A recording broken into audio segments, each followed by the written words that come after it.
Yep.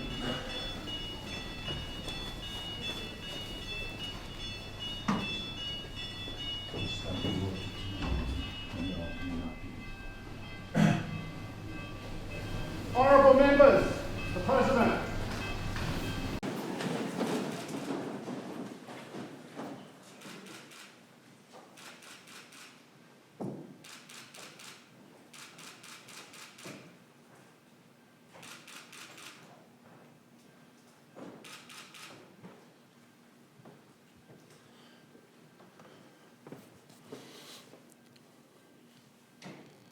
Please be seated.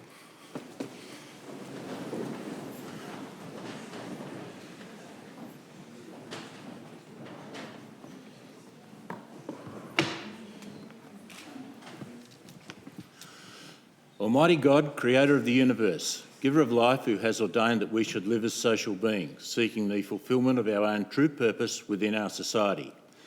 Bless this Legislative Council now assembled to deliberate upon the affairs affecting the well-being and good order of society in Western Australia, that all members give honour, wisdom and integrity to the role for which they have been chosen, and the decisions and decorum of this Council be always to the advancement of thy glory, the honour of Her Majesty and the continued benefit of the people of this state. Our Father, who art in heaven, hallowed be thy name. Thy kingdom come, thy will be done on earth as it is in heaven. Give us this day our daily bread, and forgive us our trespasses, as we forgive those that trespass against us.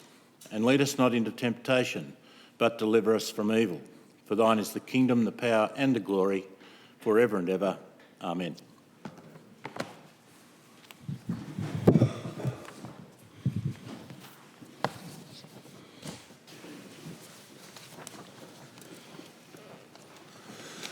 Members, welcome to the opening of the 40th Parliament. Can I welcome into the Legislative Council chamber the following. All Legislative Council members, past, present and future, and their families and friends, the staff of the Legislative Council, the Chief Justice and members of the Judiciary, representatives from the Consular Corps, representatives from religious bodies, former premiers, former presidents of the Legislative Council, and a former governor, Aboriginal elders, public service leaders, and indeed to the media to proceedings this afternoon. And ladies and gentlemen, welcome all. I'd now ask the clerk to read the proclamation. Proclamation summoning the Legislative Council and Legislative Assembly 2017, gazetted 11 April 2017, made under the Constitution Act 1889, Section 3 by the Governor in Executive Council. This proclamation is the proclamation summoning the Legislative Council and Legislative Assembly 2017. Parliament House in the City of Perth is fixed as the place for holding the first session of the Legislative Council and the Legislative Assembly in the 40th Parliament. Thursday, 11 May 2017 at 11 a.m. is fixed as the time for holding the first sitting of the first session of the Legislative Assembly in the 40th Parliament. Thursday, 11 May 2017 at 2:45 p.m. is fixed as the time for holding the first sitting of the first session of the Legislative Council in the 40th Parliament. Signed, Kerry Sanderson, Governor, Mark McGowan, Premier. And now we'll invite the Governor's participation.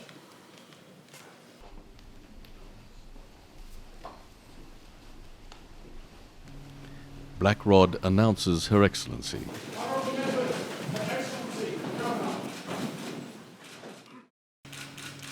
Blackrod escorts Her Excellency, the Governor, the Honourable Kerry Sanderson, her official secretary, services representatives and the Commissioner of Police into the Legislative Council chamber. Thank you. Please be seated.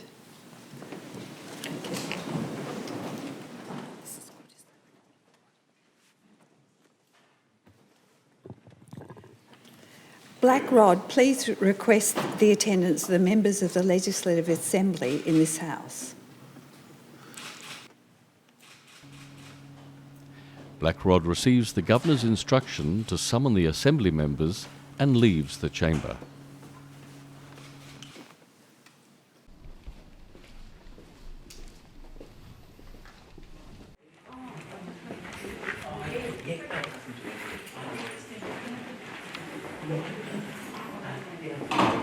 Black Rod gives the traditional 3 knocks on the assembly door.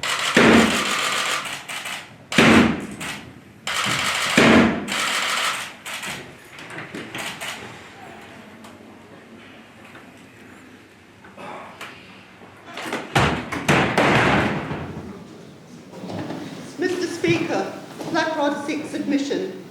Admit Black Rod.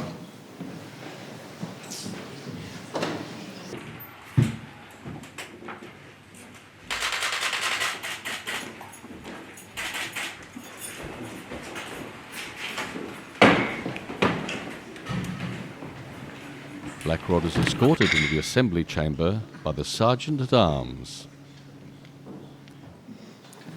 Mr Speaker, Her Excellency the Governor requests the attendance of the members of the Assembly in the Council chamber to hear her reasons for calling this session of Parliament. Black Rod presents the Governor's request for members of the Legislative Assembly to gather in the Legislative Council chamber and provides an escort for the Assembly members to the Council chamber.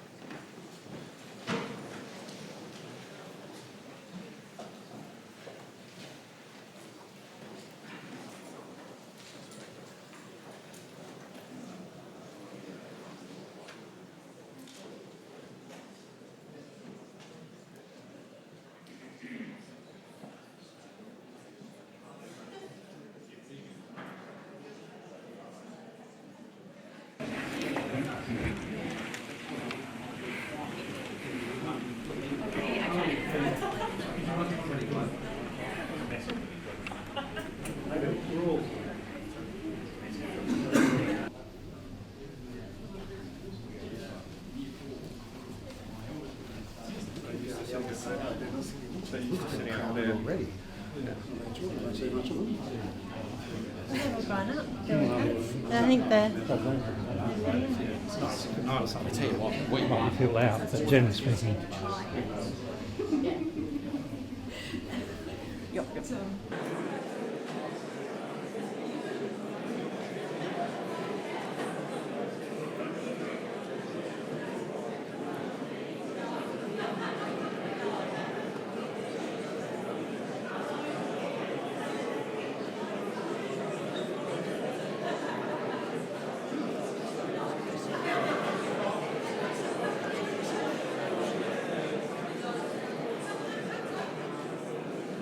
Try and judge when everybody seems to be in it. It's a bit... Yeah, the Black Rod's meant to come and tell us. yeah.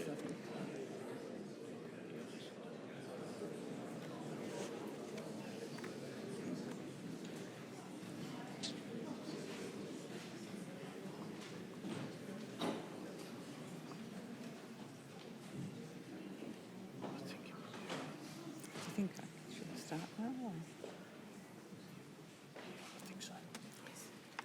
Mr President and honourable members of the Legislative Council, Mr Speaker and the honourable members of the Legislative Assembly, may I begin by acknowledging the traditional owners of the land on which we meet, the Noongar people, and pay my respects to their elders past and present.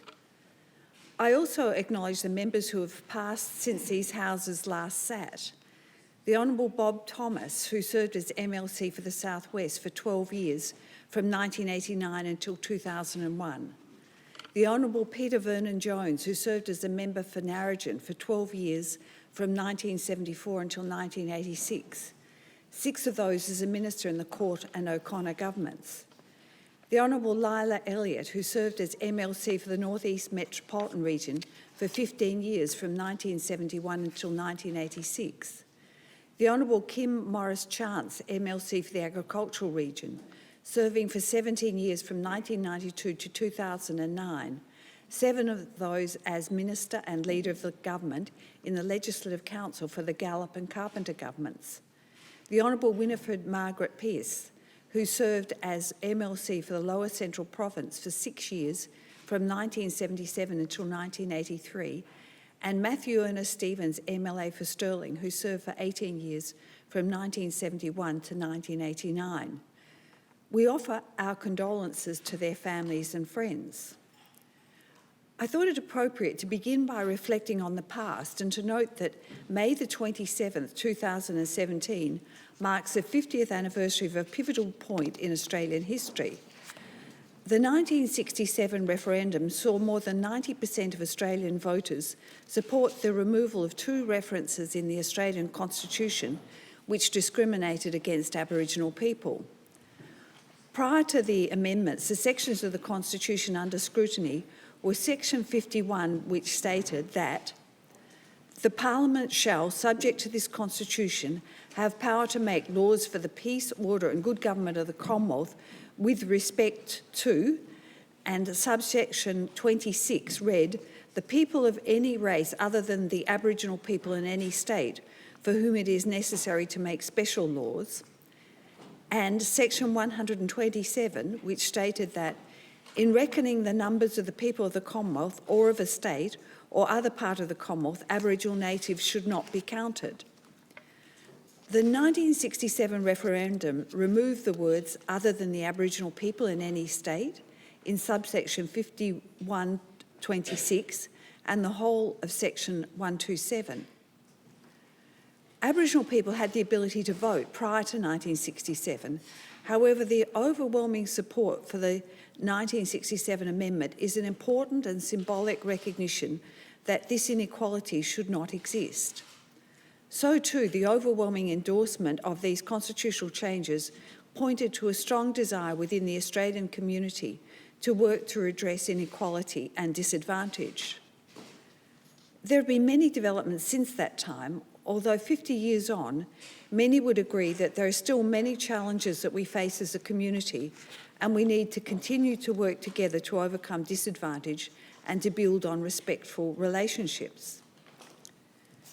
Members, turning now to look forward, since my appointment in October of 2014, this is my first opportunity to preside over the opening of Parliament, and it is an honour and a privilege to do so.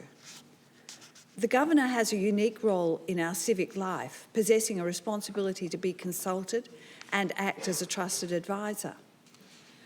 I take the opportunity now to also thank the Member for Cottesloe, the Honourable Colin Barnett, MLA, for his service to Parliament, and particularly for 8.5 years as Premier of Western Australia. And I now welcome and congratulate the new WA Labor government, led by Premier Mark McGowan, MLA. As a result of the March 11 election, there are many new faces here in the chamber. In the 40th Parliament, there are 22 new members of the Legislative Assembly, and as of the 22nd, there will be 13 new members of the Legislative Council. Institutions such as Parliament are only as good as their members and its institutional memory. On that basis, I call upon longer-serving members amongst you to share the lessons you have learned as members of Parliament and as representatives of the community, and to mentor the newer members, helping them to perform to their potential. The number of new members reflects a strong desire for change from the West Australian public, and the government understands it has been given a clear mandate to pursue the agenda it promised to the electorate.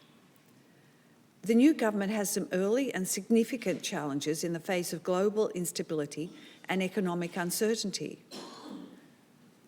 While these are challenging times, Western Australians have proven more than capable of meeting them in the past. The new government will also be meeting these challenges head-on. The people of Western Australia can be confident that they have elected a government that is committed to the principles of fairness, opportunity and equality. Since being sworn in 7 weeks ago, the government has redrafted the skilled migration list, halted the sale of Western Power, frozen TAFE fees, embarked on a renewal of the public sector, negotiated a $2.3 billion deal to reallocate Perth Freight Link funds to other infrastructure projects across Perth, including Metronet, taken control of the Perth Children's Hospital, ensured local fabrication of the Stadium Footbridge project, reviewed and updated the electorate on the position of the state's finances, appointed the state's first female Director of Public Prosecutions, created the state's first Minister for the Prevention of Domestic Violence, and introduced reforms for liquor licensing to benefit the state's tourism sector. The government has advised me of its agenda for the 40th Parliament, and the clear priority will be to promote West Australian jobs. The government has a plan for jobs which will be implemented and involves diversifying the state's economy, including supporting tourism, science and technology, manufacturing, agriculture, international education, defence and creative industries, while maintaining a strong mining industry. The government will create Infrastructure WA, an independent body to advise on WA's key infrastructure needs and drive job creation through the state. To complement this, the government will develop a state infrastructure strategy to guide the planning for those needs in the next 20 years. Changes will be made to strengthen the government's procurement and purchasing practices to ensure that WA companies and workers see greater benefit from government spending by legislating for WA industry participation plans. The Industry Capability Network will be reinvigorated to assist local business to compete for government contracts. The government intends to exhibit its commitment to local content in the way it progresses Metronet. Beyond being a comprehensive transport plan to deliver connections to Perth and to Perth's outer suburbs, Metronet will deliver jobs and training opportunities for Western Australia. The government will develop the rolling stock strategy to mirror the approach of other states in being able to manufacture its own rail carriages and return manufacturing capacity to the state. The government advises me that Metronet is expected to create more than 10,000 jobs and apprenticeships, and the government has a suite of priority projects to ensure that it is a continuous build. The $2.3 billion deal negotiated with the federal government will ensure that Metronet can progress while the government pursues other road projects to reduce congestion across the city and the regions.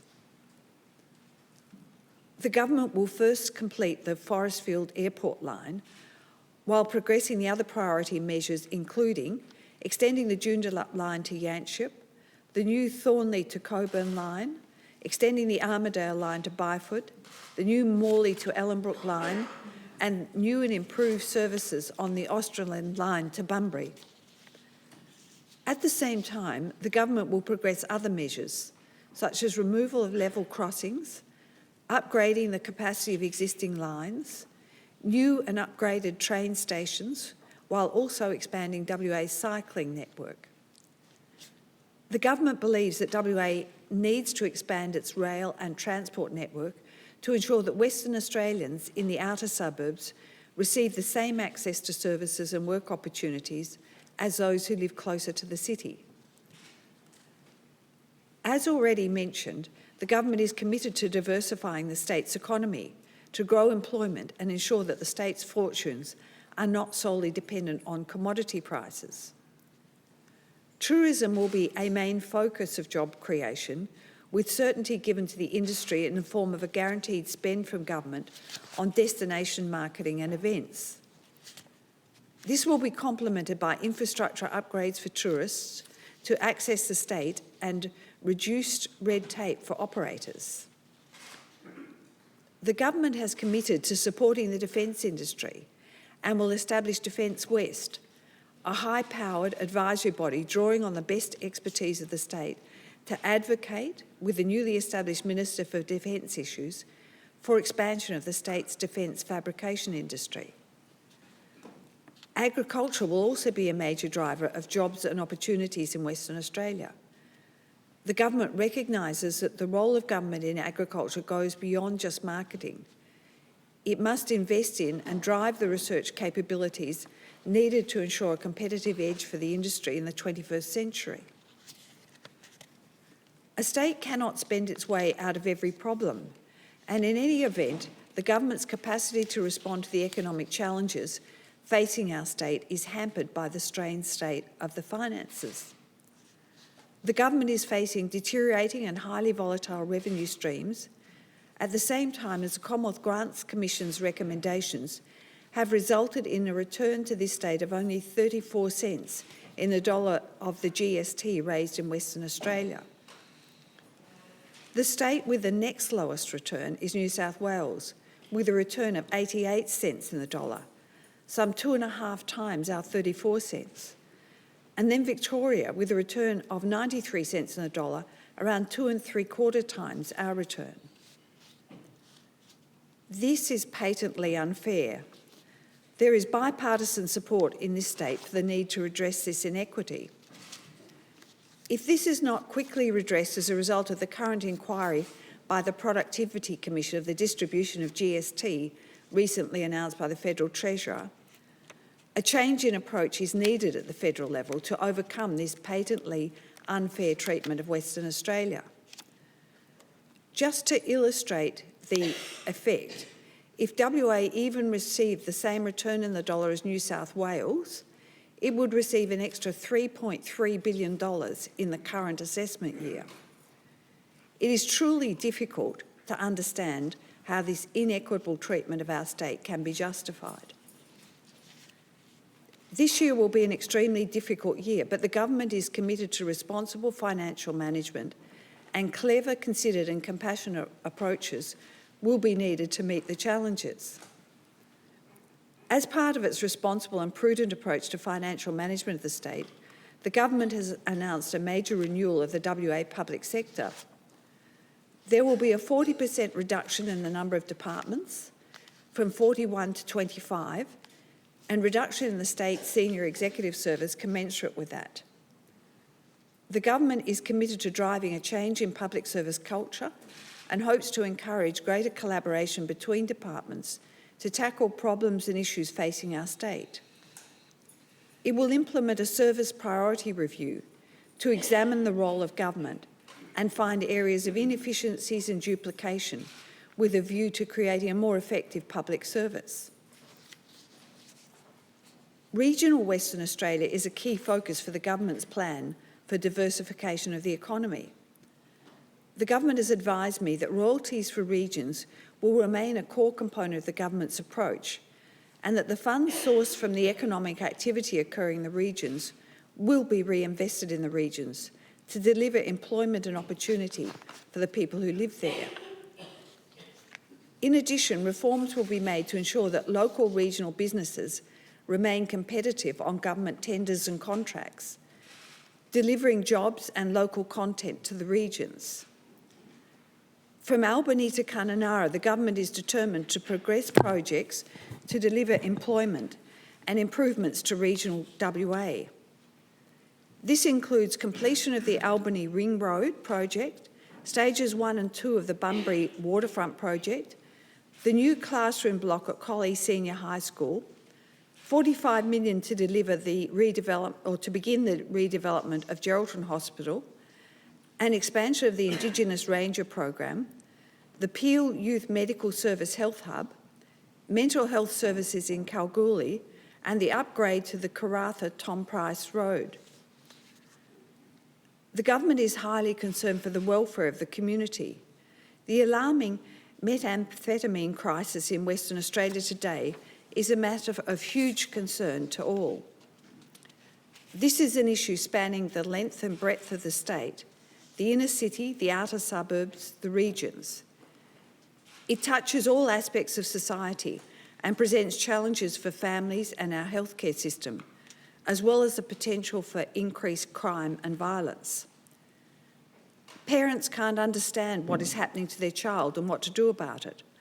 Others are affected by home invasions or threats to their safety. And hospital staff, as well as police officers, experience previously unknown levels of violence. The government advises me that it will pursue a cross-government approach while focusing on enforcement, early intervention and rehabilitation. 2 prisons will be repurposed to become specialty rehabilitation prisons. Specialist drug services will be expanded in the regions with the opening of 2 rehabilitation centres, one in the southwest, one in the Kimberley. The police will be resourced to double the number of roadside drug tests and for the establishment of a methamphetamine border force to stop the flow of the drug and its components through WA's borders. Prevention of domestic violence will also be a major focus. For too long, domestic violence has been hidden and not talked about, and many of those affected have not felt able to discuss their situation or to find help. The government will expand women's refuge services, as well as establishing one-stop hubs to simplify access to support services. The government intends placing victims of crime at the centre of our judicial system. The government will legislate its law reform priorities, including measures such as tougher penalties for methamphetamine traffickers, no body, no parole laws, increased restrictions on dangerous sex offenders, measures against the practice of revenge porn, and reforms for the mentally impaired in our justice system. Legislation for no body, no parole and methamphetamine trafficking will be some of the first pieces of legislation this Parliament will consider. The government believes that these reforms will lead to a more just, fair and compassionate legal system for the victims of crime. The government is committed to developing a healthcare system which puts patients first and will be progressing a number of innovative measures to provide better services for patients. Urgent care clinics will provide a better option for patients who do not need emergency room level of care to see a practitioner in a quicker and more effective way. Hotels attached to major hospitals will provide care for regional patients to recover in the city under medical supervision in a warm, homely environment where they can be visited by loved ones. The government is committed to responding to the growing demand for mental health services with the expansion of acute and subacute mental health beds in the city and regions. New services will also be provided in the form of recovery colleges and observation areas around the metropolitan area. The government is committed to pursuing innovation and excellence in medical research. As such, the interest earned on the Future Fund will be redirected towards medical research in Western Australia. The government advises me that when the original fund was introduced, it was described as, and I quote, a financial gift, a transfer of wealth generated from finite resources from present Western Australians to their children. As such, the government believes that discovering cures for the diseases that take our loved ones from us while creating research jobs and capacity in Western Australia fulfils that purpose. In this government's aims for a state that is fair, equitable and full of opportunity, no area is more crucial in the long term than education and training. To provide our primary and secondary students with the best chance of success, the government will return 300 additional education assistants, 50 Aboriginal Islander education officers and 120 teachers back into the classrooms. The government's program includes providing quality educational facilities for our students. Over $381 million will be invested in public school infrastructure between new primary and secondary schools, redevelopments, new facilities, early learning centres and minor capital works. The government will build Education Central in the heart of Perth CityLink. This state-of-the-art facility will house an academically select school which will be home to 1,500 gifted students by 2020, centrally located above the city bus port and train station and accessible for students from across Perth.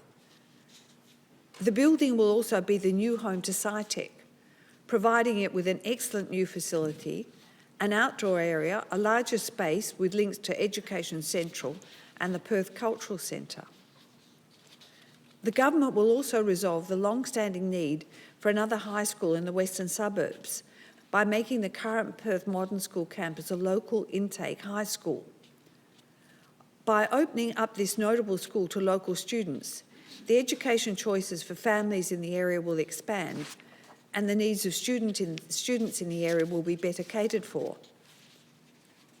The government will lift education standards for Western Australian students with a plan to expand science in classrooms.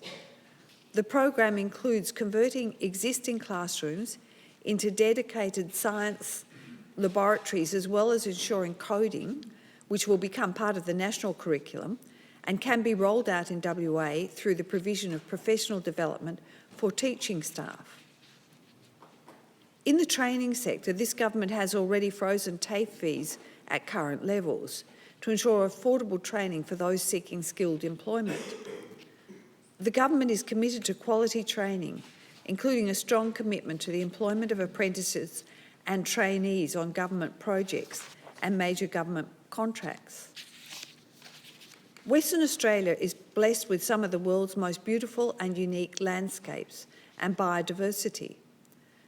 A key priority for the government is to balance the need to provide economically sustainable growth into the future for the next generation, while ensuring that future generations will enjoy the same natural wonders as we do today.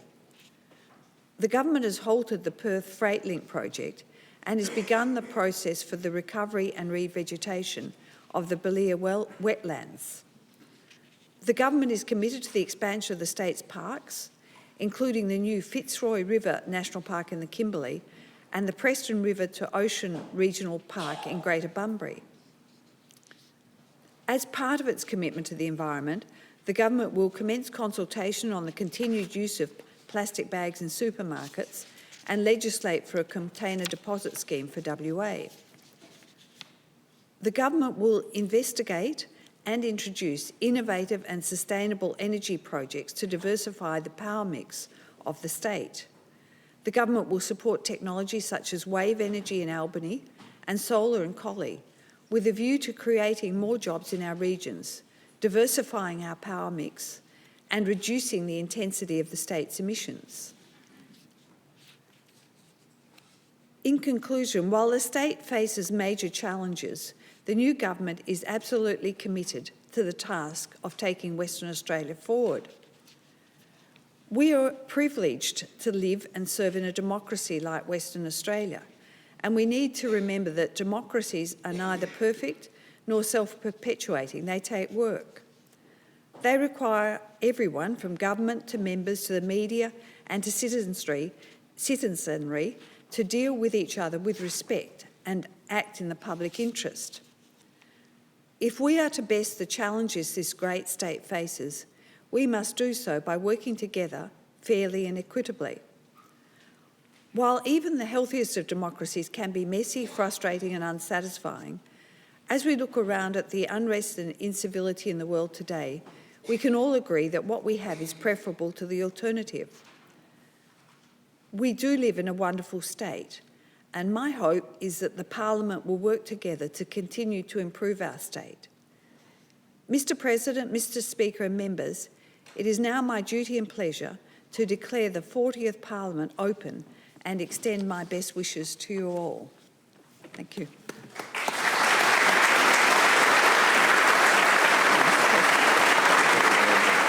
A copy of the Governor's speech is presented to both the President of the Legislative Council and the Speaker of the Legislative Assembly.